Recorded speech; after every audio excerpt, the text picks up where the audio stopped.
Mic రాని రాని రాని రాని రామా మైక్ తీసుకో. నమస్కారం. చెప్పు. రాబోయే రోజుల్లో టెక్నాలజీ పరంగా ఏఐ విపరీతమైన మార్పులు తీసుకొచ్చే అవకాశం ఉంది. సార్ దాని మీద రాష్ట్ర ప్రభుత్వం తరఫున ఏం చేస్తున్నారో తెలుసుకుందామని అడిగాను సార్. చాలా సంతోషం. మా తమ్ముడు ఒకటి అడిగాడు. ఒకప్పుడు సెల్ ఫోన్ అంటే అందరూ నవ్వారు, అవునా కాదా? జ్ఞాపకం ఉందా మీకు? 25 ఏళ్లకు మునుపు నేను సెల్ ఫోన్ గురించి మాట్లాడాను. అప్పుడు రాజశేఖరుడు ఉండేవాడు. నన్ను అన్నాడు, సెల్ ఫోన్ ఏంటి భోజనం పెడుతుందని. రాజశేఖరుడు, నీకు తెలియదు, ఆ రోజు వస్తుంది, ఆ రోజు నేను చెప్తా. సెల్ ఫోన్ వల్ల ఏమేమి లాభాలు ఉంటాయో ఆ రోజు నువ్వు తెలుసుకుంటావని చెప్పాను. కానీ లేడు ఆయన తెలుసుకోవడానికి. ఈరోజు మీరు సెల్ ఫోన్ చూశారు. మా తమ్ముడు ఒక మాట అడిగాడు. మొన్న నేను ఢిల్లీకి వెళ్ళాను. మన మంత్రి రామ్మోహన్ నాయుడు ఉన్నాడు. ఆయన సెంట్రల్లో సివిల్ ఏవియేషన్ మంత్రి. ఆయన దగ్గరనే డ్రోన్స్ అన్ని కూడా ఆయన ఆధ్వర్యంలో ఉన్నాయి. ఇప్పుడు 3 విషయాలు మీరు గుర్తుపెట్టుకోవాలి. ఇప్పుడు నేను సెల్ ఫోన్ చెప్పాను మీకు. సెల్ ఫోన్ ఎత్తుకొని మీ ఆరోగ్య విషయాలు కూడా మీరు చూసుకుంటా ఉండొచ్చు. ఇప్పుడు నా దగ్గర ఈ రింగ్ ఉంది. మీరేమనుకుంటారు? ఏదో మంత్రాలు గింత్రాలు చేసి ఏదో దేవుడి రింగ్ అనుకుంటారు. కాదు, ఇది నేను రాత్రి నిద్రపోయాను. ఎంత నిద్రపోయానో చెప్తుంది ఇది. నేను రాత్రి బాడీ ఎంతవరకు మళ్ళీ రెడీ అయ్యింది నిద్రపోయిన తర్వాత చెప్తుంది. అదే మరి ఇప్పుడు ఒక సెన్సార్ వచ్చింది. మీరు తినే వల్ల మీకు ఎంతవరకు గ్లూకోజ్ లెవెల్ వస్తుందో చెప్తుంది. మీ బాడీ మెటబాలిక్ స్కోర్ చెప్తుంది. అది అంటే అవసరమైతే భోజనం చేయడం, లేకపోతే భోజనం చేయకుండా వదిలేయడం, తక్కువ తినడం. ఎక్కువ తింటే ఏమవుతుందంటారు మీరు? ఎక్కువ తింటే ఏమవుతుందంటే షుగర్ వస్తుంది. మీ శరీరమే షుగర్ ఫ్యాక్టరీగా తయారవుతుంది. తర్వాత ఏది తిన్నా కూడా షుగర్ అయిపోతూ ఉంటుంది. అలాంటివి రాకుండా ఉండాలంటే మన ఆరోగ్యం మన చేతుల్లో ఉంది. సెల్ ఫోన్ వల్ల అలాంటివి వస్తాయి. ఇంకొక పక్క చెప్పాను, మీ పొలాన్ని దగ్గరికి వెళ్ళి నేరుగా సెల్ ఫోన్లో ఒక యాప్ డౌన్లోడ్ చేసుకుని తద్వారా నేరుగా మీ పొలంలో పెస్ట్ వచ్చిందా లేదా మీరే చూసుకునే పరిస్థితి వస్తుంది. ఇవి సెల్ ఫోన్ వల్ల చాలా యాప్లు వచ్చేస్తున్నాయి. అలాంటి యాప్లన్నీ పెట్టుకుంటే ఇక్కడ మీరు చూపిస్తే క్లౌడ్కి వెళ్ళిపోయి అక్కడి నుంచి మొత్తం అనలైజ్ చేసి ఇప్పుడు మీరు ఒక ఫోన్లో మీరు చూస్తే చాట్ జీపీటీ వచ్చింది. మీకు తెలియకపోవచ్చు విషయాలు. అందులో మీరు ఒక్క మాట వాడితే దేశ రాజధాని ఏదంటే అది చెప్పేస్తుంది. ఈ 90 రోజుల్లో ముఖ్యమంత్రి చంద్రబాబు నాయుడు ఏం పనులు చేశాడో చెప్పమంటే అది మొత్తం మీకు చెప్పేసే పరిస్థితికి వస్తుంది. అంటే ఒక టెక్నాలజీ ఎంత వచ్చేసిందంటే మీరు గుర్తుపెట్టుకోవాలి. ఇలాంటి చాలా వచ్చేస్తున్నాయి. ఒకప్పుడు ఐటీ, ఇప్పుడు ఆర్టిఫిషియల్ ఇంటెలిజెన్స్. అంటే ఈరోజు డేటా పెట్టితే ప్రతి ఒక్క విషయాన్ని నెక్స్ట్ ఏం జరగబోతుందో, ఎలాంటి విషయాలు ఉన్నాయో చెప్పే పరిస్థితికి వస్తుంది. ఇప్పుడు కెమెరాలు ఉన్నాయి. మా తమ్ముడు చెప్తున్నా, మనం కెమెరాలన్నీ పెడుతున్నాం. 14,000 కెమెరాలు పెట్టాను నేను. ఆ కెమెరా ద్వారా ఎవరైనా రోడ్లో రాంగ్ సైడ్ పోతే ఇది ఐడెంటిఫై చేసేస్తుంది. అదే మరి రాంగ్ పార్కింగ్ చేస్తే రికార్డ్ చేస్తుంది. రోడ్లో ఎక్కడ గుంతలు పడితే రికార్డ్ చేస్తుంది. సీటు బెల్ట్ పెట్టుకోకపోతే అది రికార్డ్ చేసేస్తుంది. స్పీడ్ ఎక్కువ పోయి యాక్సిడెంట్లు అవుతా ఉంటే ఎక్కడికక్కడ రికార్డ్ చేసి మిమ్మల్ని ఎక్కడ నిలబెట్టక్కర్లేదు, ఫైన్ వేసి మీ ఇంటికి పంపించి ఒకటేసారి. అది కూడా మీరు కట్టకపోతే ఆటోమేటిక్ గా రోడ్డు మీదకి వస్తాను ఆ వెహికల్ సీజ్ చేసే అవకాశాలు ఉంటాయి. అంటే నేను ఒక్క విషయం కాదు, అది ఆ విధంగా దొంగలు ఎవరైనా నోటబుల్ క్రిమినల్స్ ఉంటారు, రౌడీ షీటర్స్ ఉంటారు, వాళ్ళ అన్ని కంప్యూటర్లో ఉంటాయి. ఆయన ఎక్కడన్నా షాప్లో పోతే ఆ షాప్లోకి వచ్చారని పోలీసులు తెలిసిపోతుంది. అక్కడి నుంచి రోడ్డు మీదకి వస్తే ఎక్కడున్నాడో చూస్తానే ఐడెంటిఫై చేస్తుంది. తద్వారా పోలీసు వ్యవస్థ కూడా ఇంతమంది పోలీసులు అవసరం లేదు. అందుకే చెప్తా ఉంటా పోలీసులకు కూడా పోలీసులు స్మార్ట్ గా పనిచేసే పరిస్థితి రావాలి. విజిబుల్ పోలీసింగ్ ఉండాలి, ఇన్విజిబుల్ పోలీసులు ఉండాలి. ఇప్పుడు అందుకే ఆ తమ్ముడు చెప్పినట్టు డ్రోన్స్ వచ్చాయి. డ్రోన్స్ ఏం చేస్తున్నాయంటే హాస్పిటల్కు మందు కావాలంటే జిల్లా హాస్పిటల్ నుంచి ప్రైమరీ హెల్త్ సెంటర్కి డ్రోన్లో వచ్చి ఇచ్చేసి వెళ్ళిపోతుంది. అదే మరి మీ పొలంలో పంటలో ఎక్కడన్నా పెస్ట్ ఉంటే నేరుగా పోయి చూస్తుంది. అది చూసి పలాంది ఇక్కడనే ఉంది చెప్తుంది. దాని మీదనే మళ్లీ మందు కొట్టి దాన్ని ఎరాడికేట్ చేసి అయ్యిందా లేదా కూడా రికార్డ్ చేసుకొని మళ్ళా చెప్తుంది. ఎక్కడన్నా మస్కిటోస్ ఉంటే అక్కడికే పోయి అక్కడే మందు కొట్టి మస్కిటోలు దోమలు నివారిస్తుంది. కాబట్టి రాబోయే రోజుల్లో నువ్వు గుర్తుపెట్టుకోవాల్సింది, నువ్వు ఊహించిన పరిణామాలు జరగబోతున్నాయి. ఉపయోగించుకుంటే మనం ఎక్కడికో వెళ్తాం. 25 ఏళ్లకు మనపు నేను ఐటీకి ప్రాధాన్యత ఇచ్చాను. మీ పిల్లల్ని చదివించమని చెప్పాను. కొంతమంది నన్ను చూసి నవ్వారు. ఐటీ అంటే అర్థం కాలేదు. ఈరోజు ప్రతి ఒక్కరి జోబీల్లో సెల్ ఫోన్లు ఉన్నాయి. నేను ఆ రోజు సెల్ ఫోన్ కోసం నేను ప్రయత్నం చేస్తా ఉంటే అందరూ నన్ను ఎగతాళి చేసి సెల్ ఫోన్ తిండి పెడుతున్నా అన్నారు. ఈరోజు సెల్ ఫోన్ తిండి పెట్టడం కాదు, భార్య లేకపోతే భర్త ఉండగలుగుతాడు, భర్త లేకపోతే భార్య ఉండగలుగుతుంది. కానీ సెల్ ఫోన్ లేకపోతే ఇద్దరు ఉండే పరిస్థితులు లేరు. పిచ్చి పడుతుంది. అంటే ఇది ఒక ఆయుధంగా తయారైంది. మంచి సాధన కోసం ఏ పని కావాలన్నా అన్ని సెల్ ఫోన్ ఉంటే అయిపోతాయి.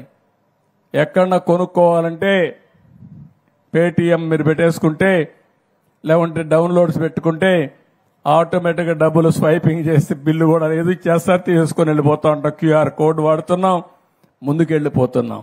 ఎప్పుడన్నా చీకటి వచ్చి కరెంటు పోతే టార్చ్ లైట్గా పనిచేస్తుంది మీ ఫోనే. ఇలాంటి ఒకటి కాదు. ఇక్కడి నుంచి మీరు ఇంకా మీటింగ్ టైం అవుతా ఉంది, ఒక అర్ధ గంటకు లేటుగా వస్తారని మీ మిస్సెస్కి ఫోన్ చేసే పరిస్థితి వస్తున్నారు. ఇంట్లో వాళ్ళకి మెసేజ్లు పెట్టుకోవచ్చు. అనేక లాభాలు రాబోతున్నాయి. ఇటీవల కాలంలో యునైటెడ్ నేషన్స్ ఒక సర్వే చేశారు. భారతదేశంలో టెక్నాలజీ అడాప్ట్ చేసుకుని పేదరిక నిర్మూలన జరిగింది. ఆఫ్రికా దేశాలు కూడా టెక్నాలజీ అడాప్ట్ చేసుకోమని సజెషన్ ఇచ్చే పరిస్థితికి వచ్చారు. పెను మార్పులు వస్తున్నాయి రాబోయే రోజుల్లో. అందుకే నేను మిమ్మల్ని అందరినీ ఇంకొక మాట మీరు గుర్తుపెట్టుకోవాల్సింది, 25 ఏళ్లకు మనకు ఐటీ చదువుకొని అమెరికాకి వెళ్లిన వాళ్ళు, అమెరికాలో స్థిరపడిన వాళ్ళు, ఉద్యోగాలు చేసేవాళ్ళు, వాళ్ళ ఆదాయం చూస్తే మనకే ఆశ్చర్యం వేస్తుంది.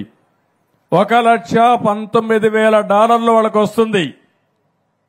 1,19,000 ఇంటూ ₹80 ₹90 వేసుకుంటే దగ్గర దగ్గర ₹1 కోటి ఆదాయం ఆవరేజ్ వస్తుంది వాళ్లకు. అదే అమెరికాలో ఉండే తెల్లవాళ్లు చూస్తే వాళ్ళ ఆదాయం మన వాళ్ళల్లో సగం $65,000. అది ఇన్ఫర్మేషన్ టెక్నాలజీతో వచ్చిన ప్రాముఖ్యత. నేను ఇచ్చిన ఆలోచన కొంతమంది తీసుకున్నారు. క్రీమ్ ఆఫ్ ది సొసైటీ చదువుకున్న వాళ్ళు తీసుకొని హైదరాబాద్కి వెళ్లారు, బెంగళూరుకి వెళ్లారు, అక్కడి నుంచి విదేశాలకు వెళ్లారు, అవకాశాలు అందిపుచ్చుకున్నారు. ఇప్పుడు నా ఆలోచన అది, ప్రజల్ని ఒక ఆస్తిగా చూడాలని. ఒకప్పుడు ప్రజలంటే భారం అనుకున్నాం, ఇప్పుడు ప్రజలు మనకు పెద్ద ఆస్తి. ఆ విషయమే నేను చెప్తున్నా. కొన్ని దేశాల్లో పిల్లలు పుట్టడం లేదు, మానేశారు. ఇప్పుడు పెద్దవాళ్ళు, వయసు అయిన వాళ్ళు ఎక్కువ అయిపోయారు. వాళ్ళు కూడా రాను రాను చనిపోతే ఆ గ్రామాలన్నీ దెయ్యాల కొంపలుగా తయారైపోతాయి. ఇప్పుడు కూడా మీ గ్రామాల్లో, చాలా గ్రామాల్లో చూస్తూ ఉంటారు. మన రాష్ట్రం కూడా ఆ పరిస్థితికి వచ్చాం. 2.1 అంటే 2.1 చిల్డ్రన్ని ఒక ఆడబిడ్డ జీవితంలో కనే పరిస్థితి రావాలి. ఈరోజు మన దగ్గర 1.5 నుంచి 1.7% ఉంది. అంటే దీని అర్థం ఏంటంటే పుట్టే వాళ్ళ సంఖ్య తగ్గిపోతా ఉంది, చనిపోయే వాళ్ళ సంఖ్య పెరుగుతా ఉంది. భవిష్యత్తులో ముసలి వాళ్ళ సంఖ్య పెరుగుతుంది, కుర్రాళ్లు కనపడే పరిస్థితి లేదు. తద్వారా మళ్లీ మనుషులే లేకపోతే ఎవరికి సేవ చేస్తామని అడుగుతున్నా. ఒకప్పుడు నేనే జనాభాను నియంత్రణ చేయమన్నాను, ఇప్పుడు జనాభాని పెంచమంటున్నాను. అందుకే మొన్న పంచాయతీ ఎన్నికల్లో 2 కంటే ఎక్కువ మంది పిల్లలుంటే వాళ్ళందరికీ ఛాన్స్ ఇవ్వాలని నిర్ణయం చేశాను. రేపు ఎల్లుండి రోజు వస్తుందని చెప్పలేను. ఎవరైనా ఒక్కరికంటే పిల్లలే లేకపోతే వాళ్ళు పోటీ చేయడానికి అర్హత లేదని చెప్పాల్సి వస్తుంది. అంటే ఎందుకంటే దూరదృష్టితో ఆలోచించకపోతే జనాభా తగ్గిపోతే యూరోప్ దేశాలు, చైనా, జపాన్ అందరికి కూడా ఈరోజు ప్రపంచంలో పోటీ పడే పరిస్థితి లేదు. నార్త్ ఇండియాలో జనాభా పెరుగుతా ఉంది, సౌత్ ఇండియాలో జనాభా తగ్గిపోతా ఉంది. దీన్ని కూడా మీరు గుర్తుపెట్టుకోవాల్సిన అవసరం ఉంది. నదుల అనుసంధానం జరగాలని కోరుకుంటున్నా. ఈస్ట్ గోదావరికి సమస్య లేదు, కానీ రాయలసీమ, ఉత్తరాంధ్ర అన్నిటికి కూడా ఈ యొక్క సంధానం జరిగితే చాలా ఉపయోగపడుతుంది. ఇంకొక విషయం కూడా మీరు గుర్తుపెట్టుకోవాలి. ఈరోజు కరెంట్ అనేది మీ ఇంట్లోనే తయారు చేసుకునే రోజు వచ్చింది. మీ ఇంట్లోనే కరెంటు తయారు చేసుకోవచ్చు. మీ స్కూటర్కి మీరే కరెంటు ఛార్జ్ చేసుకోవచ్చు. పెట్రోల్ బంకు పోయే పనే లేదు. ఇంకో పక్క మీ పంప్ సెట్ ఉంటే అక్కడ కూడా కరెంటు ఉత్పత్తి చేసుకోవచ్చు. మీ ఇంట్లో కరెంటు ఉత్పత్తి చేసుకుంటే మీరు వాడుకుని మిగిలిన కరెంటు గ్రిడ్కి ఇవ్వచ్చు. మీకు కరెంటు కావాలంటే గ్రిడ్ మళ్ళా మీకు ఇచ్చే పరిస్థితి వస్తుంది. ఆ కొత్త కార్యక్రమానికి కూడా శ్రీకారం చుడుతున్నా. నేను అందరికీ 200 యూనిట్లు కరెంటు ఉచితంగా ఇస్తానని చెప్పాను. ముఖ్యంగా పేదవాళ్ళకి, ఎస్సీలకు, వీళ్ళందరికీ వాళ్ళ ఇంటి మీద ప్యానెల్ పెట్టేసి ఈ యొక్క సోలార్ ప్యానెల్స్ పెట్టి కరెంటు ఉత్పత్తి చేసి తద్వారా వాళ్ళకి కరెంటు అందుబాటులో చేసే పరిస్థితి వస్తే అది కూడా మీరు ఏమీ చేయక్కర్లేదు.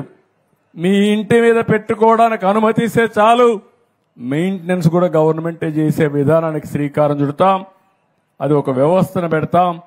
ఇది చేస్తే ఈరోజు కరెంట్ అంతా ఎక్కడి నుంచో వస్తా ఉంది. ట్రాన్స్మిషన్ లాసెస్ ఉన్నాయి. మీ ఇంట్లోనే కరెంట్ ఉత్పత్తి చేసి మీరే వాడితే 1% గాని 0.5% గాని కరెంటు లాసులు రావు. దీనివల్ల గణనీయంగా రాబోయే రోజుల్లో కరెంటు ఛార్జీలు పెరుగుతాయి. చాలా మార్పులు వస్తున్నాయి. ఈ కరెంటు సోలార్ గాని, గాలితో వచ్చే కరెంటు గాని, పంప్డ్ ఎనర్జీ అంటే హైడల్ కరెంటు చూస్తాం. ఈరోజు నీళ్లు పైకి తీసిపోయి అదే నీళ్లు వదిలిపెట్టి మళ్ళా కరెంటు తయారు చేసి ఎప్పుడైనా మనకు అవసరమైనప్పుడు మళ్ళా కరెంటు ఉత్పత్తి చేసుకునే పరిస్థితి వస్తుంది. ఇలాంటి వినూత్నమైన ఆలోచనలు వస్తున్నాయి. ఇవన్నీ ఒక ఎత్తు అయితే, ఇంకొక పక్క మీ అందరినీ కోరేది ఒకటే. నేను ఈరోజు ఈ గ్రామ సభలో కూర్చున్నాం. నేను కొన్ని ఆలోచనలు ఇచ్చాను. గ్రామ అవసరాలు, కుటుంబ అవసరాలు, కనీస ఇన్ఫ్రాస్ట్రక్చర్ అవసరాలన్నీ తీర్చేస్తాం. ఇక్కడ కావాల్సింది ఉపాధి కల్పించాలి. మీ వ్యవసాయం లాభసాటి కావాలి. మీ ఊర్లో ఉండే యువత, ఆడవాళ్ళలో కొంతమంది బాగా చదువుకొని మీరు ఇక్కడ ఊర్లోనే ఉంటారు, ఇంటి దగ్గరనే ఉంటారు. ఇంటి దగ్గర ఉన్నప్పుడు మీరు చదువు ఉంది, కానీ చేయాలనే తపనుంది, బయట పోయే అవకాశాలు లేవు. అందుకే ఇంటి దగ్గర నుంచే పనిచేసే అవకాశాలుంటే ఇంటి దగ్గరనే కంప్యూటర్ పెట్టుకొని మీరు పనిచేసే విధానానికి కూడా శ్రీకారం చుట్టాలని నా ఉద్దేశం. అది యువతకు కూడా ఉపయోగపడుతుంది. వర్క్ ఫ్రం హోమ్ తీసుకొస్తాం. ఈ వానపల్లిలో వర్క్ స్టేషన్లు కడతాం. అవసరమైతే మీ ఊర్లో 50 మంది పనిచేయాలంటే 50 మంది ఆ వర్క్ స్టేషన్ దగ్గర పోయి పనిచేసుకుంటూ ట్రైనింగ్ కూడా ఇచ్చే కార్యక్రమానికి శ్రీకారం చుడతామని చెప్పి నేను మీకు తెలియజేస్తున్నా.